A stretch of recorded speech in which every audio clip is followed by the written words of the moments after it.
Hi all, and welcome back. This is Daemon X Machina Titanic Scion. Let's start with the short version because I never want to waste your time.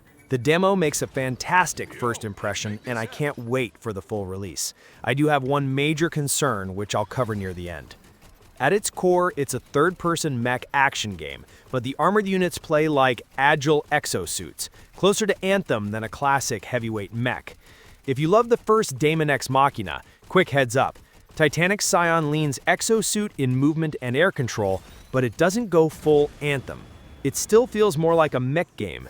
You manage boost and energy, build a proper arsenal with multiple weapon slots, and your power curve comes from loadouts and upgrades rather than skill cooldown chains.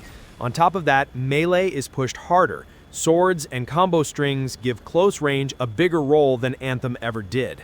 So it's different from the first game, and it's different from Anthem. It's just a different flavor. Neither approach is better, but you might prefer one feel over the other. I wanted to make that clear that this one moves closer to Anthem and doesn't double down on the traditional mech feeling.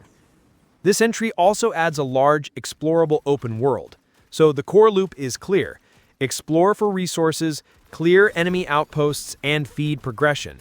Everything you find goes into crafting and upgrading your arsenal, so exploration, combat, and customization keep pushing each other forward. In fights, your arsenal moves fast. Aerial flight, ground boosts, sharp dodges, so encounters stay dynamic. You can grab weapons from fallen enemies on the fly and run multiple weapon slots from ballistic guns to laser swords, while the melee focus lets you commit to sword strings, grabs, and knockdowns when you're in close. Why I'm into it is simple. I absolutely loved Anthem's power fantasy. Yes, I know it had flaws, but I loved the combat so much that I'm still sad the game didn't work out, and this scratches the same itch. Just as in Anthem, I feel Iron Man strong, and the build tweaking looks deep. You can go heavy and slow like a tank, or nimble and hard-hitting like a glass cannon. However, I want to set the expectations right. This is a AA game at a higher price, about $70. It does look great overall, but some cutscenes and presentation beats aren't full AAA, and you will notice jank and unpolished edges. I noticed them too.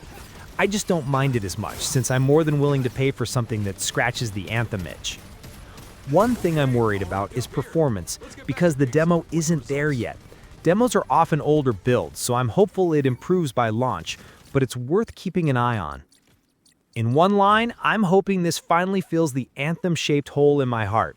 It jumped from a special mention on my 2025 watch list to a top contender for my personal game of the year, so here's hoping it sticks the landing. That was it. If you like videos that don't waste your time, please consider to like and subscribe. Regardless, thank you so much for watching, and I hope to see you in the next one.